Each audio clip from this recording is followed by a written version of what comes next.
अस्सलाम वालेकुम guys and welcome back to C programming course. So guys, आज की वीडियो में हम एक सिंपल सा कैलकुलेटर बनाएंगे यूजिंग स्विच स्टेटमेंट। तो आइए अब VS कोड के अंदर चलते हैं और उसको शुरू करते हैं। सो गाइस, अब हम VS कोड के अंदर आ गए तो सबसे पहले हम यहाँ पे 4 वेरिएबल डिक्लेयर करेंगे।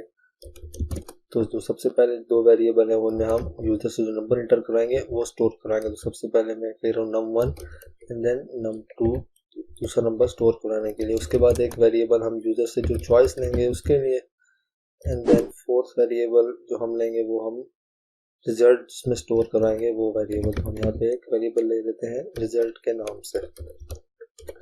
तो सबसे पहले हम यूजर से 2 नंबर इनपुट ले लेते हैं। तो उसके लिए हम यहाँ लिखेंगे इंटर 2 नंबर्स एंड देन हम उनको फिर सेव कर लेंगे num1 और num2 में। तो हम उसको एक ही लाइन में यहाँ पे इनपुट ले लेते हैं।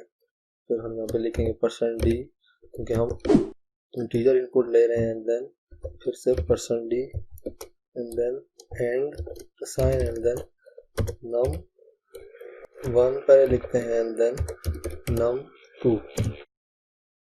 तो उसके बाद हम यहाँ पे एक मेन्यू बना लेते हैं जिसमें हम यूजर से जो उसको बताएंगे कि press 1 for addition, 2 for subtraction, 3 for multiplication and 4 for division. तो सबसे पहले हम यहाँ पे लिखते हैं एक printf। हम एक ही printf के अंदर ये मेन्यू बना लेते हैं। यहाँ पे लिखते हैं इंटर 1 फॉर एडिशन। इसको हम नेक्स्ट लाइन में ले जाते हैं /n लगा के, एंड देन इसी के साथ लिख लेते हैं 2 फॉर, इसमें थोड़ी पेस्ट हैं, 2 फॉर सब्ट्रैक्शन एंड देन इसको फिर नेक्स्ट लाइन में एंड देन 3 फॉर मल्टीप्लिकेशन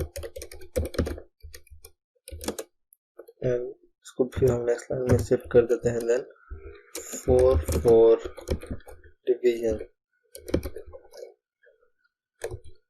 सो उसके बाद हम स्विच स्टेटमेंट लगाते हैं यहाँ पे। इसमें हम यूजर्स यहाँ से पहले जो इनपुट ले लेते हैं स्कैन ऐप के जरिए चॉइस में।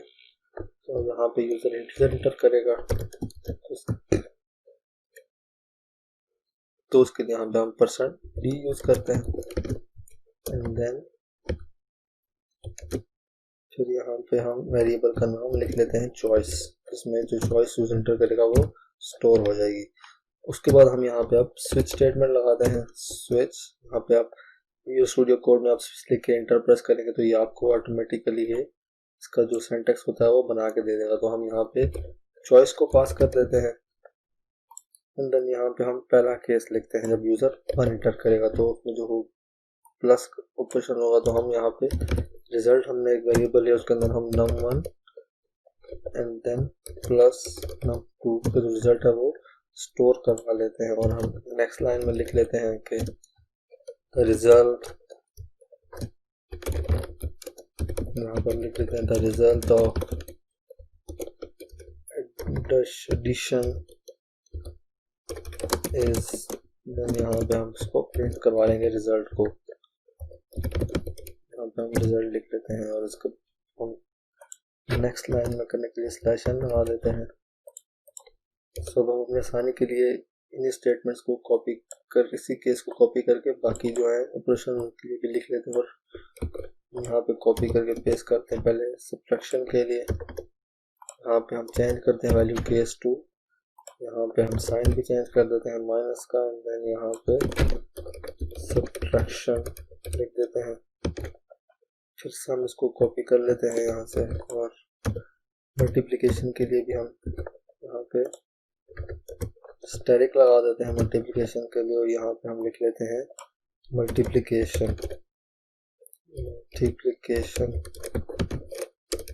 देन फोर्थ, तो यहाँ पे हम केस 3 लिख लेते हैं, एंड देन जो फोर्थ केस होगा वो डिवीजन के लिए होगा। तो हम यहाँ पे इसको तो फिर से कॉपी करके पेस्ट कर लेते हैं, एंड देन यहाँ पे इसको केस नंबर 4 बोलते हैं। और यहाँ पे हम एक कंडीशन लगाएंगे, अगर यूजर जो है वो सेकंड नंबर है वो 0 इंटर करे तो हम किसी भी नंबर को 0 से डिवाइड नहीं कर सकते। तो उसके लिए हम यहाँ पे कंडीशन लगाते हैं इफ जो नंबर सेकंड नंबर है नंबर 2 इक्वल्स 0 हो तो तब हम यहाँ प्रिंट करवा देंगे printf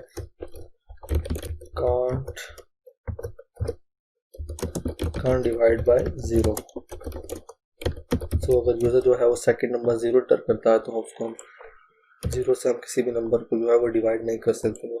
सो गाइस एल्स के अंदर हम यहाँ पे और ऑपरेशन परफॉर्म करेंगे तो हम यहाँ से इसको कट करके एल्स के अंदर पेस्ट कर लेते हैं। जो ब्रेक वाली स्टेटमेंट होगी वो इफ एल्स के बाहर ही आएगी। तो हमने ये सिंपल हम डिफ़ॉल्ट में भी लिख लेते हैं। अगर यूज़र गलत वैल्यू एंटर करता है तो हम उसको बोलेंगे, अगर सारे जो ऊपर वाले केसेस हैं वो फॉल्स होते हैं तो फिर डिफ़ॉल्ट वाली जो स्टेटमेंट है वो रन होगी। तो हम यहाँ पे लिख देते हैं इनवैलिड इनपुट लिख लेते हैं यहाँ पे, तो पता चल जाएगा अगर यूज़र ने कोई गलत वैल्यू एंटर किया तो उसको ये मैसेज शो हो जाए। सो गाइस अब हम कोड को यहाँ से रन कर लेते हैं। हम यहाँ पे भी 2 नंबर एंटर करते हैं। मैं यहाँ पे 2 और 5 एंटर करता हूँ और यहाँ पे सिलेक्ट कर लेता हूँ 3 फॉर मल्टीप्लिकेशन। तो मेरे जो मल्टीप्लिकेशन का रिजल्ट है वो मिल जाएगा। सो गाइस आज की वीडियो के लिए इतना ही। मिलते हैं नेक्स्ट वीडियो में, तब तक के लिए अपना ख्याल रखिए। अल्लाह हाफिज़।